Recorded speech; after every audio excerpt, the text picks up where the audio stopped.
तकदीर ही बदल जाती है अगर जिंदगी का कोई मकसद हो।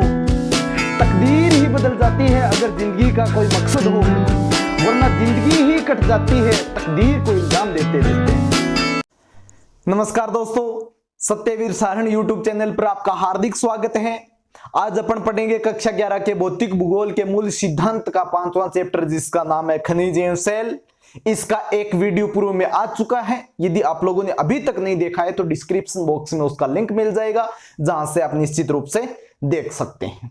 देखिए, अपना जो आज पढ़ेंगे उसके अंदर अपन ने पिछले वाले टॉपिक के अंदर खनिज के बारे में कंप्लीट पढ़ चुके हैं। सेलों के वर्गीकरण के बारे में नाम पढ़ लिए थे कि निर्माण पद्धति के आधार पर सेलों का कितने भागों में बांटा गया है। तो निर्माण पद्धति के आधार पर सेलों को 3 भागों में बांटा गया है। ठीक है, कौन कौन से? आग्नेय, अवसादी और कायांतरित। ठीक है, तो आज अपन इन्हीं के बारे में पढ़ेंगे। इनसे पहले देखिए कि चट्टानों का अध्ययन विज्ञान की जिस शाखा के अंदर किया जाता है ना, उसे कहते हैं पेट्रोलॉजी। यानी कि चट्टानों के बारे में अध्ययन कर रहे हैं तो विज्ञान की जिस शाखा के अंदर इसका अध्ययन किया जाता है उसे कहते हैं पेट्रोलॉजी। ठीक है, तो पेट्रोलॉजी क्या है? चट्टानों के अध्ययन करने वाले विज्ञान को पेट्रोलॉजी कहते हैं। विज्ञान की वह शाखा जिसके अंदर चट्टानों के बारे में अध्ययन किया जाता है, पेट्रोलॉजी कहलाता है।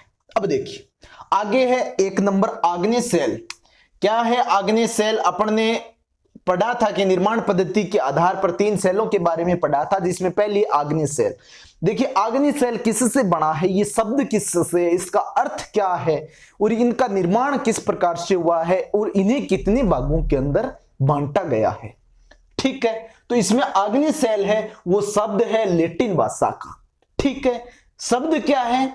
इग्निस। इग्निस शब्द से अग्नि शब्द बना है। इग्निस का अर्थ क्या है? अग्नि। क्या अर्थ है? अग्नि। तो इग्निस लैटिन भाषा के इग्निस शब्द से बना है, जिसका अर्थ है अग्नि। अब देखिए ये आग्नेय सेलों का निर्माण कैसे होता है। अपन ने पहले पढ़ा है कि पृथ्वी के भूगर्भ के अंदर मैग्मा होता है, बाहर आता है, लावा कहलाता है। यही मैग्मा जब जमता है ना, तो उसे ही आग्नेय सेल कहते हैं। तो आग्नेय सेलों का निर्माण किससे होता है? मैग्मा व लावा से होता है। मैग्मा व लावा से आग्नेय सेलों का निर्माण होता है। यानी कि जो मैग्मा और लावा आकर के जो घनीभूत हो जाते हैं, कठोर आकृति बना लेते हैं ना, वही आग्नेय सेल कहलाती है। ठीक है, आग्नेय सेल का वर्गीकरण इनकी बनावट के आधार पर कितने भागों में बांटा गया है?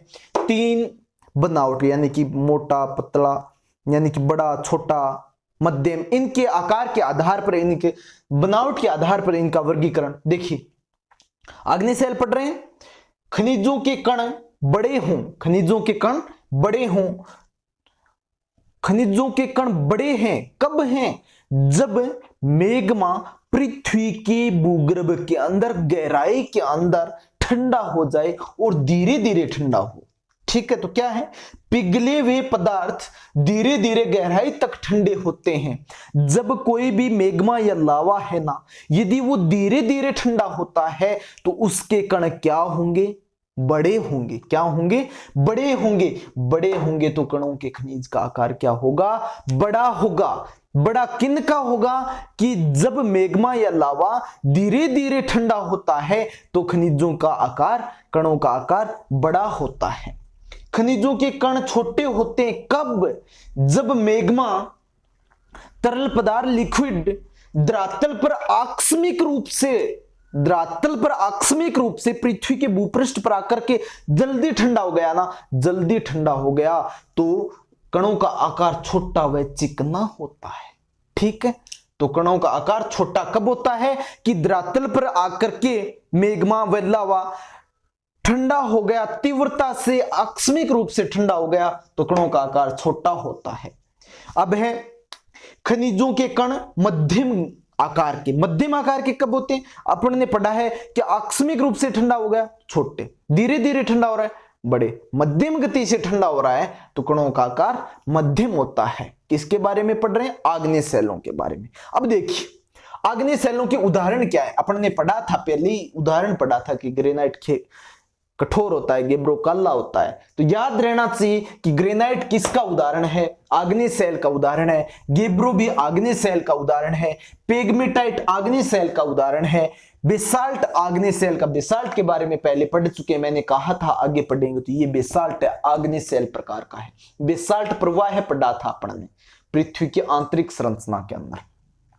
ज्वालामुखी, ब्रेसिया तथा टफ, ये सब क्या है, आग्नेय शैलों के उदाहरण है। ये आपको प्रत्येक उदाहरण याद रहना चाहिए। ग्रेनाइट, गेब्रो, पेग्मेटाइट, बेसाल्ट, ज्वालामुखी, ब्रेसिया और टफ। ठीक है, ये टफ क्या है कि जितने भी ज्वालामुखी के साथ राख, कंकड़, पत्थर आदि निकलती है उन्हें टफ कहते हैं। ठीक है, तो इनके उदाहरण याद रह जाएंगे। ग्रेनाइट है, गेब्रो है, पेग्मेटाइट है, बेसाल्ट है, ज्वालामुखी, ब्रेसिया, टफ आदि ये क्या है, आग्नेय शैलों के उदाहरण है। 2 नंबर पे है अवसादी शैल। अवसादी या परतदार, इंग्लिश में कहते हैं सेडिमेंट्री रॉक। तो ये किससे बना है, शब्द है लैटिन भाषा का, सेडिमेंट्स से बना है, सेडिमेंट से बना है। और सेडिमेंट का अर्थ क्या है, व्यवस्थित होना। क्या है, व्यवस्थित होना। तो अवसादी या परतदार शैल क्या है, देखिए कि आग्नेय है, अवसादी है, परतदार शैल है ना। ये क्या है कि इनका क्या होता है, कटाव होता है। क्या होता है, कटाव होता है, विघटन होता है ना। तो ये विघटित होके फिर क्या होता है कि अवसाद निक्षेपित होते हैं, अवसाद निक्षेपित होते हैं। जब ये अवसाद निक्षेपित होते हैं तो अवसादी चट्टानों का निर्माण होता है। जैसे कैसे, जैसे माना कि नदी निकल रही है, कहां से, पहाड़ों से निकल रही है, अपने साथ पहाड़ तोड़ के लाएगी, फिर मिट्टी भी साथ में बहाएगी, ले जाकर के समुद्र में डालेगी। तो देखिए जो पहाड़ थे वो किस प्रकार के चट्टान थी, आग्नेय चट्टान थी। ठीक है, उसका क्या हुआ, विघटन हुआ। विघटन होकर के कहां गई, महासागर के तली के अंदर बैठी, अवसाद निक्षेपित हुआ। अवसाद निक्षेपित हुआ तो क्या बना, अवसादी चट्टान बनी। क्या बनी, अवसादी चट्टान। तो ये किससे बनती है, आग्नेय अवसादी व कायांतरित चट्टान जब टूट जाती है, टूट के वापस जमती है तो किसका निर्माण होता है, अवसादी चट्टान का निर्माण होता है। अवसादी, आग्नेय अवसादी व कायांतरित का विघटन होता है तथा निक्षेपण से अवसादी चट्टानों का निर्माण होता है।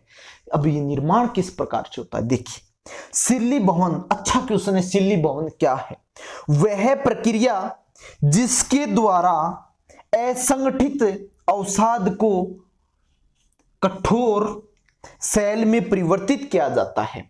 यानी कि असंगठित अवसाद है, संगठित अवसाद नहीं है, असंगठित अवसाद है, उसको संगठित किया जाता है। वह प्रक्रिया जिसके द्वारा असंगठित अवसाद कठोर शैल में परिवर्तित होता है सिल्ली भवन कहलाता है। अच्छा है, सिल्ली भवन क्या है कि वह प्रक्रिया जिसके द्वारा असंगठित अवसाद कठोर शैल में परिवर्तित हो जाता है उसे सिल्ली भवन कहते हैं। अब निर्माण पद्धति के आधार पर इनके भी प्रकार हैं अवसादी शैलों के। क्या क्या प्रकार हैं, देखिए यांत्रिक रूप से निर्मित अवसादी शैल, कार्बनिक रूप से निर्मित अवसादी शैल, रासायनिक रूप से निर्मित अवसादी शैल। तीनों के नाम याद रहना चाहिए, तीनों के प्रत्येक उदाहरण अपने याद रहने चाहिए। यांत्रिक रूप से निर्मित अवसादी शैल के उदाहरण बालुकास्म, पिंडशिला, चूना प्रस्तर, शैल, विमृदा। ठीक है, बालुकास्म, पिंडशिला, चूना प्रस्तर, शैल, विमृदा आदि ये क्या है, यांत्रिक रूप से निर्मित अवसादी चट्टान या शैल हैं। कार्बनिक रूप से निर्मित, कार्बनिक अर्थ क्या है, जीवाश्म यानी कि जीवों के अवशेष से निर्मित होती है ना, वो कार्बनिक रूप से है। तो इसके उदाहरण अपने याद रहने चाहिए, गिजराइट है, खड़िया है, चूना पत्थर है, कोयला है, ये सब क्या है, अवसादी कार्बनिक रूप से निर्मित अवसादी चट्टान है। रासायनिक रूप से निर्मित अवसादी चट्टान क्या होती है, रासायनिक रूप से सुरंग प्रस्तर है, चूना पत्थर है, हेलाइट है, पोटास है। तो एग्जाम्पल अपने याद रहना चाहिए। यह क्या है कि ये कंपटीशन एग्जाम में आता है, आ गया कि हेलाइट किस प्रकार की चट्टान है, रासायनिक रूप से, कार्बनिक रूप से, यांत्रिक रूप से। तो अपने याद रहना चाहिए कि रासायनिक रूप से निर्मित चट्टान कौन कौन सी है, सुरंग प्रस्तर है, चूना पत्थर है, हेलाइट है और पोटास है। हेलाइट, पोटास, सुरंग प्रस्तर और चूना प्रस्तर। ठीक है, कार्बनिक रूप से गिजराइट, खड़िया, चूना पत्थर और कोयला। यांत्रिक रूप से बालुकासम, पिंडशिला, चूना पत्थर, सेल और विमृदा। ठीक है, तो एक बार फिर देख लीजिए, एक और बची है कायांतरित सेल, उसको अपन अगले वीडियो में पढ़ लेंगे। एक बार फिर देख लीजिए कि पेट्रोलॉजी क्या है, विज्ञान की वह शाखा जिसके अंदर चट्टानों के बारे में अध्ययन किया जाता है, पेट्रोलॉजी कहलाती है। फिर सबसे पहले अग्नि सेल, लैटिन भाषा के इग्निस शब्द से बना है, जिसका अर्थ है अग्नि, और निर्माण मेग्मा और लावा के घनीभूत होने से इसका निर्माण होता है। अग्नि सेल का वर्गीकरण इनकी बनावट के आधार पर, कणों का आकार बड़ा है, बड़ा कब होता है, जब धीरे धीरे ठंडे होते हैं, और खनिजों के कणों का आकार छोटा है जब सतह के ऊपर आकस्मिक रूप से ठंडे होते हैं। खनिजों के कणों का आकार मध्यम है, यानी कि ठंडे होने की गति मध्यम है, तब कणों का आकार भी मध्यम होगा। उदाहरण है ग्रेनाइट है, गेब्रो है, पेग्मेटाइट है, बेसाल्ट है, ज्वालामुखी, ब्रेसिया व टफ है। ये सभी उदाहरण अपने याद रहना चाहिए। ग्रेनाइट, गेब्रो, पेग्मेटाइट, बेसाल्ट, ज्वालामुखी, ब्रेसिया और टफ, सभी उदाहरण अपने याद रहने चाहिए। अवसादीय, परतदार, सेडिमेंट्री रॉक, लैटिन भाषा के सेडिमेंट शब्द से बना है, जिसका अर्थ है व्यवस्थित होना। आग्नेय अवसादी व कायांतरित सेलों के विघटन के वापस में निक्षेपित होके घनीभूत होने से, अवसादों के निक्षेपण से इसका निर्माण बनता है। अवसादी चट्टानों का सिलीबहन। सिलीबहन क्या है, वह प्रक्रिया जिसके द्वारा असंगठित अवसाद कठोर शैल के अंदर परिवर्तित हो जाते हैं, सिलीबहन कहलाता है। अच्छा क्वेश्चन है, याद रहना चाहिए, सभी याद रहने चाहिए, लेकिन ये स्पेशल थोड़ा अलग है। निर्माण पद्धति के आधार पर अवसादी सेलों का वर्गीकरण यांत्रिक रूप से बालुकासन, पिंडशिला, चूना प्रस्तर सेल, विमृदा कार्बनिक रूप से निर्मित सेल, गिजराइट, खड़िया, चूना पत्थर, कोयला, और रासायनिक रूप से निर्मित सेल, संग प्रस्तर, चूना पत्थर, हेलाइट और पोटास। ठीक है, तो उम्मीद करता हूं कि आज का वीडियो आपको अच्छा लगा है। यदि अच्छा लगा है तो लाइक, शेयर, सब्सक्राइब जरूर करें। Thank you.